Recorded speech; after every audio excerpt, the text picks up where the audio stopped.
to the point that you made where there's like a small or a thicker casing around, let's say more of a stretchier type of substance.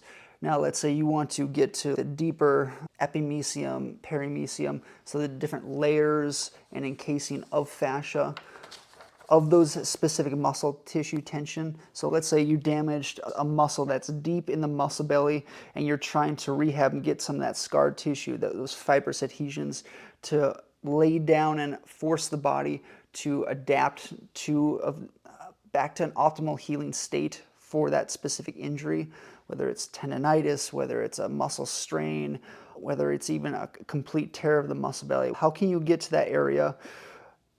Tear of a muscle belly is going to be different for this point, but you can understand where and how we have to address that deeper area. Let's say we want to create glide between tissue tension. There's studies that have shown if you go into foam rolling and you just apply pressure or you go over that area, you're going to notice just compression of the fascia superficialis, or the pretty much the outer casing between skin and then the muscle bellies. You don't see that glide between the muscle bellies of the endomysium, epimysium, or the deeper layers of fascia. That's where you have to put pressure and then move the limb. So we're creating compression, but movement, thus the control of the motor units to certain spots of the muscle belly that is damaged. So it's compression with movement. Would you say that is similar to pin and stretch? Very similar. Okay, I just want to make sure I wasn't confusing the two. Yep. Okay. And that's where massage therapists can come into play, and that's why active release techniques of addressing certain muscle bellies help incredibly. That's where PNF, God, what the heck? Something. I don't remember what that's called. Neurofacilitation. God, PNF stretching, to where you actively stretch the muscle belly and apply a muscle contraction as everything's stretched. Similar, but more or less it's creating that glide between different layers of fascia is going to be the most important aspect there. But yeah, that's... So I don't know if you looked into this, Doc, but Please. Now we're on this topic. I'm curious. Yep. We'll talk about this idea of fibrosis, scarring, right? Yes. Scraping. Yep. Do you feel that is something that causes change enough to reduce fibrosis, or is that a myth? I think it will create the change. It depends on, and some of this it depends on how intense the injury is.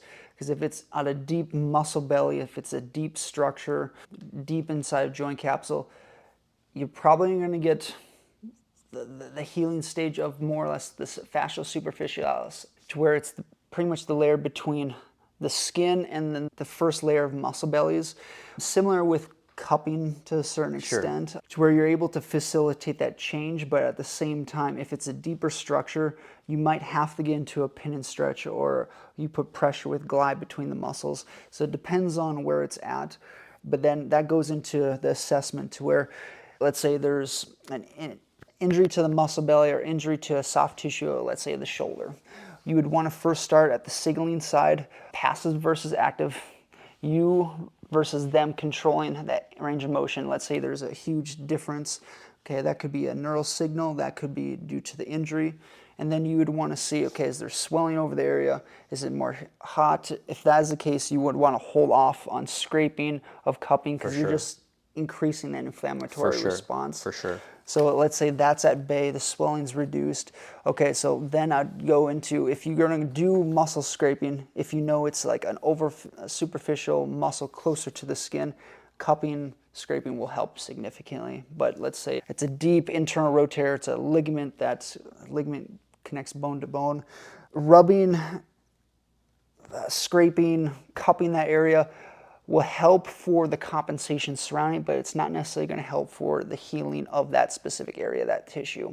Got it. You need the nervous system's communication, because if you're going to address a ligament, in order to get blood flow even close to there, to where blood flow is limited for almost any ligament, yes, you then would have to go through active range of motion, so you're able to get that blood through those areas and those inputs of where that ligament connects to on that specific bone. And then let's say you're able to tolerate certain areas to where it's still putting stretch, a little bit amount of stretch to that ligament, and then increasing the isometric or muscle contraction. You would first want to start off light intensity, anywhere from like 10 to 50% intensity, roughly speaking. Depends on the severity of injury. And then from there, you can ramp up and increase not only just an active or a positional isometric, so where you're contracting the muscle at a specific spot, and then you can contract it with, let's say, hovers, or you go to the end range and then add in some small local movement. Rotational movements usually works better for synovial joints, and then you can build up full body multi-joint movements from there. So Beautiful. it depends on the specific injury and depends on the specific location, but you can utilize it for the deeper structures. Pressure with movement versus more superficial cupping, scraping. Massage works well. So really, it's part of it, but nowhere near the entirety of taking away it. There's a lot more that needs to be done to lay down that tissue, to improve the tissue. Scraping alone probably won't get you there. Very true. Good. That's good to know. There's probably still plenty of providers who think we're gonna break up your scar tissue is maybe one of the bigger phrases that we've heard, and to an extent possibly, but there's just a lot more that needs to be done to help the patient. So it's good for us to know that too, obviously. 100%. I'm sure at one point in time we were told that from some rep, some scraping rep, I don't know. And if anyone says they can feel scar tissue or fibrous adhesions, they're lying to you.